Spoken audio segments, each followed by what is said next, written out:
سلام كما يصنحوا فتواتن كبراتن تخاتلتي ددبي تي في نساع زدالنا لكم حصرتن قواناون زيناتات حيزنا لكم قريبنا لنا كتكاتلونا عدمنايو بكندي ارسنت بتاتهم كنفلم اب تግራይ መረጻ ከካይደን ተኾይኑ ግዛአታው ሓድነት ትግራይ ተረጋጊጹ ተመዛበልትን ስደተኛታትን ትግራይ ናመረበቶም ክምለሰለዎም ክብል ውድብ ሳልሳይ ወያነ ትግራይ ቅዋሙን ጽሩም ናብ አዲስ አበባ ዝገሸ ጉጅለል ኦኽ ግዚያው መምሕዳር ትግራይ ከምዝ ሰለጦ ተሓቢሮም አመቀለ ክፍለ ከተማ ሓድነት ህዝቢ በዓል ዋና ኮይኑ ክሰርሕ ብምኻሉ ዝሓሸ ድሕንነት ጸጥታ ከም ዘሎ ተገሊጹም ፕሬዝዳንት ሩሲያ ቭላዲሚር ፑቲን ሩሲያ በኽብሪን ተተሓይዛ ድሕሪ ዩክሬን ኩናታት ከም ዘይህሉ ገሊጹም ናብ ዝርዝሩ ሰጊርና ለና ምስዕለታው ዜናታት ቢንያም ሓድሽ ሰናይ ምክትታል ኣብ ትግራይ መረጻ ከካይደን ተኾይኑ ግዛአታው ሓድነት ትግራይ ተረጋጊጹ ተመዛበልትን ስደተኛታትን ትግራይ ናመረበቶም ክምለሱለዎም ክብል ውድብ ሳልሳይ ወያነ ትግራይ ቅዋሙ ኣነጺሮም ውድብ ሳልሳይ ወያነ ትግራይ ሳወት ኣብ ህልው ኩነታት ትግራይ ኣብ ጉዳይ መረጻን ሓፈሻ መዋጽኦን ኣድሂቡ ጋዜጣዊ መግለጺ ሂቡ ኣቦ ወንበር ሳልሳይ ወያነ ትግራይ ኣይተ ክንፈ ሓድሽ ብሔራዊ ቦርድ መረጻ 24 ግንቦት 2018 ዓመተ ምህረት መረጻ ንኽግበር መርሃ ግብሪ ምውጹእ ኣዘኻኺሮም ከም ውድብ ኣብ ትግራይ መረጻ ክግበር ኣለዎ ጥራይ እንተይኮነስ ዶንግ ኢሎም ከም ዝኣምኑ ዝገለጹ እቶም ኣቦ ወንበር ህልው ኩነታት ትግራይ ግና መረጻ ንምክያድ ኣብ ዘይኽእል ኩነታት ከም ዘሎ ኣብሪሆም ልዕሊ 1 ሚልዮን ህዝቢ ተመዛቢሉ ብኣማእተ ሽሓት ዝቑጸሩ ወገናት ፈቆዶ ሱዳን ተሰዲቶም ኣብ ትሕቲ ጸላእ እውን ወዲቖም ብምህላዎም እዞም ዜጋታት መረጻ ምምራጽ ኣብ ዘይኽእሉ ኩነታት መረጻ ምክያድ ኣይከኣልን ክብሉ ገሊጾም ኣብ ትግራይ መረጻ ክካየድ እንተኾይኑ ግዛአታው ሓድነት ትግራይ ተረጋጊጹ ተመዛበልትን ስደተኛታት ትግራይ ናብ መረበቶም ክምለሱ ከም ዘለዎም ኣስሚሮምሉ ፖለቲካዊ ውድባት ኣብ ሕድሕድ ከባብታት ትግራይ ካብን ናብን ተንቀሳቒሶም ወፍሪ ምረጹን ይከካይድሉ ዘኽእል ነጻነትን ምቹው ባይታን ክፍጠር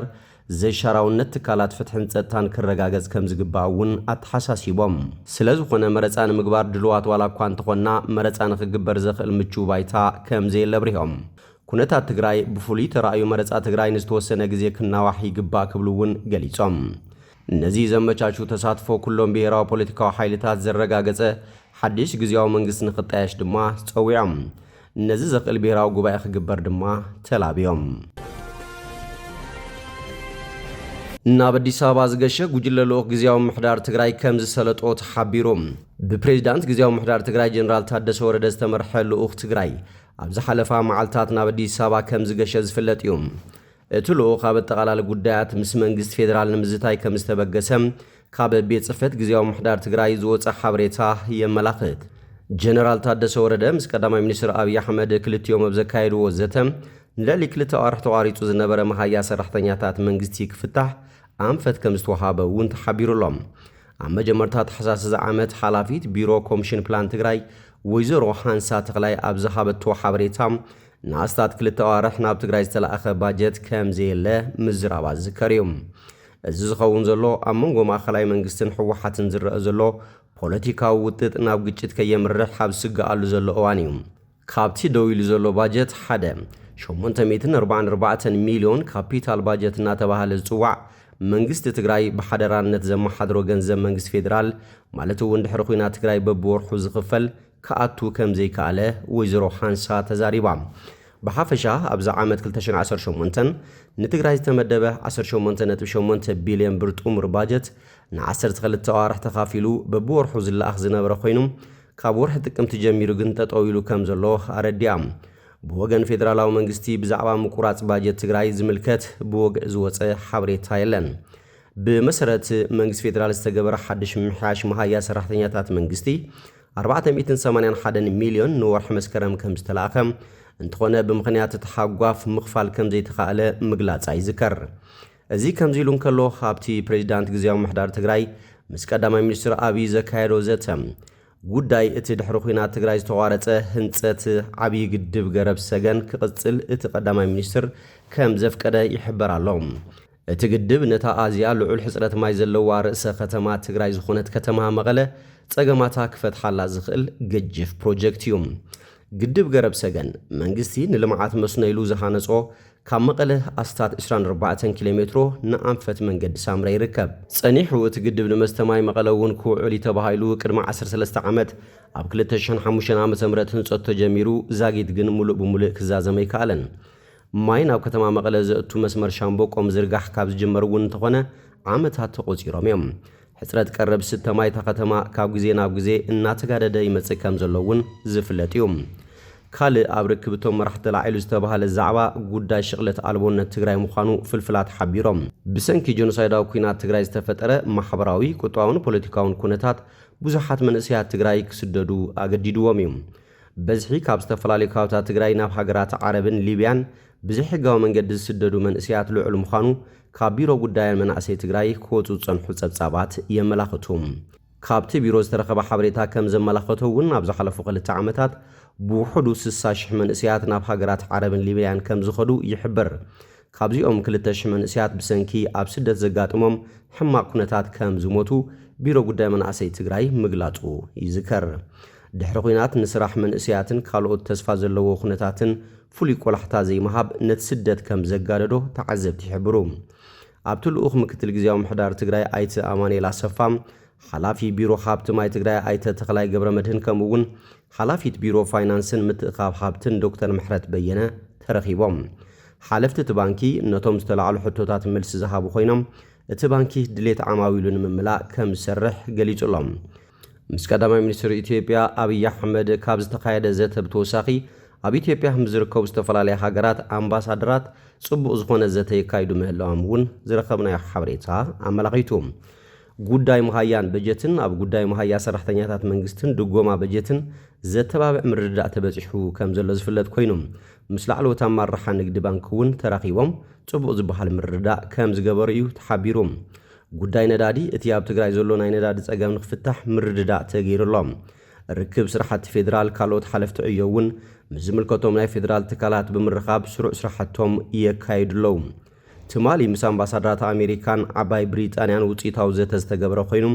ሎሚ ድማ ምስ ኣምባሳደራት ጀርመን ፈረንሳይን ኔዘርላንድን ብምርኻብ ዘትኦም ይቕጽሉ ኣለዉ ግዜያዊ ምሕዳር ትግራይ ይኹን ሰመዚ ማእኸላይ መንግስቲ ግን ብዛዕባ ርክብቶም መራሕቲ ዝሃብዎ ወግዓዊ ሓበሬታ የለን ኣብ መቐለ ክፍለ ከተማ ሓድነት ህዝቢ በዓል ዋና ኮይኑ ክሰርሕ ብምኽኣሉ ዝሓሸ ድሕንነት ጸጥታ ከም ዘሎ ተገሊጹ እዚ ዝተገለጸ ክፍለ ከተማ ሓድነት ስራሕትን ኩነታትን ጸጥታ 6 ወርሒ ምስ ህዝብን ኣካላት ጸጥታን ኣብ ዝገምገመሉን ቀጸልቲ ኣንፈታት ኣብ ዘነጸረሉን መድረኽ እዩ ከም ህዝቢ ብሓደ ልቢ ኣብ ሓለዋ ጸጥታ ከባቢኹም ወፊርኩም ዝሓሸ ድሕንነት ጸጥታ ብምርጋጽኩም ክብሪ ይግባኣኩም ክብሉ እውን ኮሚሽነር ኮሚሽን ፖሊስ ትግራይ ተገዳላይ ገብረ ድሃና ገሊጾም መሪሕነት ክፍለ ከተማ ምስ ካልኦት መዳርግቲ ኣካላት ብምውዳድ ህዝቢ በዓል ዋና ጌርኩም እትሰርሕዎ ዘለኹም ምንቅስቓሳት ንኻልኦት ብሉጽ ተመክሮ ክብሉ እውን ገሊጾም እዚ ኣብ ሓለዋ ጸጥታ ከባቢኹም ዘረኣኹምዎ ብሉጽ ተመክሮ ሕጂ እውን ጸጥታ ንምህዋኽ ዝዋፈሩ ጸላት ስለ ዘለው ሓድነትኩም ኣጠናኺርኩም ብንቕሓት ክትሕልው ይግባእ ክብሉ ገሊጾም ኣብ ስራሕቲ ጸጥታ ክፍለ ከተማ ሓድነት ዝሓሸ ለውጢ ከም ዘሎ ዝገለጹ ድማ ኣመሓዳርታ ክፍለ ከተማ ኣይተ ሃይላይ ወልደስላሴ በብእዋኑ ምስ ህዝቢ መድረኻት ብምድላው በዓል ዋና ክኸውንን ጸጥታ ከባቢኡ ተናቢቡ ክሕልውን ብምግባርና እዩ ክብሉ ገሊጾም ኣብ ዝሓለፈ ዓመት ስጋኣት ጸጥታ ከም ዝነበረን ሕጂ ግን ህዝቢ በዓል ዋና ኮይኑ ክሰርሕ ብምኽኣሉን ዝሓሸ ለውጢ ከም ዘለዎ ኣብሪሆም ካብዚ ብተወሳኺ ምስ ኩሎም መዳርግቲ ኣካላት ብምርድዳእ ኣብ ዙርያ ጸጥታ ትኹረት ተዋሂቡ ይስራሕ ከም ዘሎ ተዛሪቦም ብመሰረት እዚ ድማ ኣብታ ክፍለ ከተማ ክትራንን ስርቅን ብፍላይ ከበድቲ ገበናት ከም ዝነከዩ ተገሊጹሎም ድሕንነት ውሑስ ንምግባር ምስ መዳርግቲ ኣካላት ዝሓሸ ምርድዳእ ተሰሪሑ ሕጂ እውን ክንቅጽለሉ ኢና ክብሉ ገሊጾም ተጠቃምነት ሓርበኛታትን ስድራ ስዋኣትን ንምርግጋጽ እውን ኣብ ምጽፋፍ ከም ዝርከቡ ተዛሪቦም ፕሬዚዳንት ሩስያ ቭላዲሚር ፑቲን ሩስያ ብኽብሪ እንተተታሒዛ ድሕሪ ዩክሬን ኩናታት ከም ዘይህሉ ገሊጹ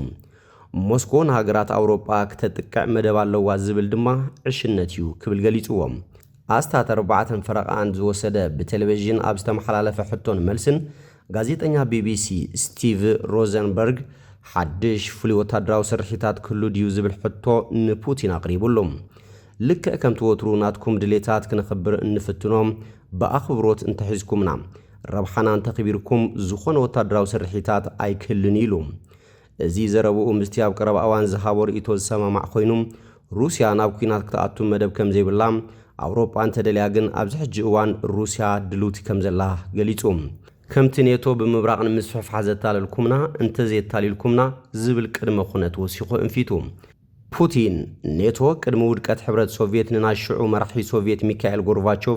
ኣብ 1990 ምዕራባውያን ዝኣተውዎ መብፅዓ ዓፂፎም ክብል ካብ ነዊሕ እዋን ክኸስስ ጸኒሑ እዩ ድሒሩ ጎርባቾቭ ዝኾነ ቃል ኣይተኣትወን ክብል ነጺግዎም ኣብቲ ፑቲን ዓመታዊ መደብ ሕቶን መልስን ዝህበሉ ቀጥታዊ መስመር ካብ ህዝብን ካብ መላእ ሩስያ ዝመፁ ጋዜጠኛታትን ዝተኣከቡ ሕቶታት ዝቐረቡ ኮይኖም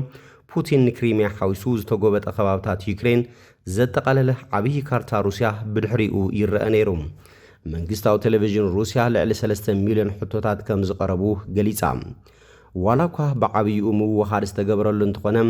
ምቁራፅ ኢንተርኔትን ትሑት ፅሬት ዘለዎ መስመር ማይን ሓዊሱ ገለ ካብ ህዝቢ ዝቐረቡ ነቐፌታዊ ርእቶታት ኣብ ዓብዪ ስክሪን ተራዮም ኣብቲ ሃገር ዘጋጠመ ምቁራፅ ሞባይል ኢንተርኔት መጥቃዕቲ ድሮን ዩክሬን ዘስዓበ እዩ ተባሂሉ ፑቲን ብተወሳኺ ነቲ ብሰንኪ ናህር ዋጋታት ምንቁልቋል ዕቤት ከምኡውን ቫት ካብ 20 ናብ 22 ምውሳኾ መልኪቶም ንዝቐረቡ ሕቶታት መልሲ ሂቡ ሓደ ነቲ ፕሬዝዳንት ኣብ ዝተነበ መልእኽቲ ኣብ ኩሉ ነገር ዝረአ ዘሎ ሕሉፍ ወሰኽ ዋጋታት ደው ይበል ዝብል ነይሩ ፑቲን ኣብ ዛረበሉ ዝነበረ እዋን ድማ ማእኸላይ ባንክ ሩስያ ወለድ ናብ 16 ሚእታዊት ከም ዘውርዶ ፍሊጡ ጉዳይ ኩናት ዩክሬን ብዝምልከት ድማ ፑቲን ነቲ ኣብ ዩክሬን ዝካየድ ዘሎ ኩናት ብሰላም ንምቁራጽ ድሉ ምዃኑ እኳ እንተገለጸ ክገብሮ ዝኽእል ሕድገታት ዝምልከት ግን ብዙሕ ኣየንፈተን ኣብ ሰነ 2024 ቋፅራ ፍረንጂ ኣብ ዘስምዖ መደረ ሕጂ እውን ብምድጋም ሓይልታት ዩክሬን ካብተን ሩስያ ብኽፋል ዝሓዘተን 4 ዞባታት ክወፁን ኬቭ ናብ ኔቶ ንምጽምባር እትገብሮ ጻዕሪ ክትገድፍን ጠሊቦም ካብ ቀንዲ ጠለባት ሩስያ ምቁፅጻር ምብራቃዊ ዶንባስ ዩክሬን ኮይኑ እዚ ኣስታት 23 ሚእታዊት ናይቲ ሩስያ ክትሕዞ ዘይከኣለት ዞባ ዶኔትስክ ሓዊሱ እዩ ፑቲን ሓይልታት ሩስያ ኣብ ዩክሬን ምዕባለታት ድሕረ ግንባር ይገብሩ ከም ዘለዉ ብምውጓት ኣብ ዝሓለፈ ሰሙን ቮሎዲሚር ዘለሰንኪ ኣብ ኩፒያንስክ ናብ ቅድመ ግንባር ዝገብሮ ምብጻሕ ኣላጊጹሎም ፑቲን ኣብ ዩክሬን ዝካየድ ሓድሽ ምርጫ ኣብቲ ፕሬዝዳንት ኣሜሪካ ዶናልድ ትራምፕ ከም ኣካል ናይቲ ነቲ ግጭት ደው ንምባል ዝገብሮ ዘሎ ጻዕሪ ዘቕረቦ ናይ ሰላም እማመታት ክካተት ጠሊቦም ፑቲን ኣብ ዝሃቦ መግለጺ ድምፂ መሃብ ኣብ ዝካየደሉ እዋን ኣብ ልዕሊ ዩክሬን መጥቃዕቲ ቡምባ ምፍጻም ደው ከብሎ ምዃኑ ሓቢሩ ኣገልግሎት ጸጥታ ዩክሬን ኤስቢዩ ኣብ ማእኸላይ ባሕሪ ኣብ ልዕሊ ዝነበረ ታንከር ነዳድ ሩስያ ከም ዝወቕዐ ብዓርቢ ገሊጹ ፑቲን ግን እዚ ኬቭ ዝደልየቶ ውፅኢት ከም ዘየምፅን ንሰደድ ሩስያ ከም ዘየዕንቅፍን ገሊጹ መብዛሕትኦም ካብ ማዕከናት ዜና ሩስያ ይኹን ካብ ህዝቢ ዝቐረቡ ሕቶታት ንፑቲን ዝብድሁ እኳ እንተዘይነበሩ ንክልተ ምዕራባውያን ጋዜጠኛታት ማለት እውን ካብ ኤምቢሲ ኬር ሲሞንስ ካብ ቢቢሲ ድማ ስቲቭ ሮዘንበርግ ሕቶ ከቕርቡ ተፈቒድሎም ሲሞንስ ፑቲን ነቲ ናይ ትራምፕ ውጥን ሰላም ተነጺግዎ ንሞት ዩክሬናውያንን ሩስያውያንን ተሓታቲ ክትከውን ዲኻ ዝብል ሕቶ ምስተሓተተ ፑቲን ነቲ ፕሬዝዳንት ኣሜሪካ ኩናት ንምቁራጽን ዝገብሮ ዘሎ ቁኑዕ ጻዕሪ ብምባል ንኢድዎም እንተኾነ ምዕራባውያን እምበር ሩስያ ኣይኮነትን ኣብ ስምምዕ ከይብጻሕ ተዓግት ዘላ ኢሎም እታ ኩዕሶ ኣብ ኢድ ምዕራባውያን ተቃወምትን እያ ዘላ ብቐንዱ መራሕቲ ስርዓት ኬቭ ኣብዚ ጉዳይ እዚ ድማ ቅድሚ ኩሉን ልዕሊ ኩሉን ኣውሮፓውያን መወልቶምን እያ ዘላ ኢሎም ትራምፕ ኣብ ስምምዕ ሰላም ክብጻሕ ካብ ዝኾነ እዋን ላዕሊ ከም ዝቐረበ ይገልጽ ልኡኽ ዩክሬን ብዓርቢ ኣብ ሚያሚ ምስ ልኡኽ ትራምፕ ስቲቭ ዊትኮፍን ወዳሓሙ ትራምፕ ጃረድ ኩሽነር ንዝርብ ኣካይዱ እዩ ሰበስልጣን ጀርመን ፈረንሳይን እንግሊዝን እውን ተረኺቦም ልኡኽ ክሬምሊን ክሪል ዲሚትሪየቭ እውን ኣብ መወዳእታ ሰሙን ኣብ ሚያሚ ክርከብ ትፅቢት ከም ዝግበር ጸብጻባት የመላኽቱ ፑቲን ኣሰናዳኢ ሩስያ ቢቢሲ ኣብ ዝሃቦ ቃል ምስኻትኩም ክንሰርሕ ድልዋት ኢና ምስ ዓባይ ብሪጣንያን ምስ ኣውሮፓን ብሓፈሻ ከምኡውን ምስ ኣሜሪካ ግን ድማ ከም ማዕረ ኣብ ነንሕድሕድና ብምክባር እዩ ክብል ገሊጹ ጸጥታ ማእኸላይ ነዊሕን ግዜ ሩስያን ተተረጋጊጹ ነዚ ተጻብኦታት ብቁልጡፍ ደው ክነብሎ ድልዋት ኢና ምስኻትኩም ክንተሓባበር ድማ ቁሩባት ኢና ክብል ወሲኹም ነቲ ብለካቲት 2022 ቋፅራ ፈረንጂ ኣብ ልዕሊ ዩክሬን ዝፈጸሞ ሙሉእ ወራር ዝምልከት ኣብ ዝሃቦ መልሲ ድማ ኣውሮፓውያን ብኢድ ዩክሬናውያን ኒዮናዚ ኣንጻርና ኩናት ትገብሩ ኣለኹም ክብል ከሲሱ ቅድም ክብል ሩስያ ንኔቶ ክተጥቅዕ ሂደት ዓመታት ጥራይ ከም ዝተረፋት ትካላት ስለይ ኣውሮፓ ጠንቂቖም እዮም ሓላፊ ኪዳን ምክልኻል ምዕራባውያን ማርክ ርተ ኣብዚ ወርሒ ኣብ ዝሃቦ መግለጺ ሩስያ ድሮ ሕቡእ ወፍሪ ተጋድዶ ከም ዘላን ምዕራባውያን ውግእ ክዳለው ከም ዘለዎምን ገሊጹ ነይሩ። እምባር ከስ ፍትዋትን ክቡራትን ተኸታተልቲ ደደቢት ቲቪ ንሰዓት ዘዳልናልኩም ዜናታት ነዚኦም ይመስሉ። ስለትምክታልኩም አመስጊና በኻልኦት ሳውንድ ራኸብ ሰሰናይ ንዓኹም።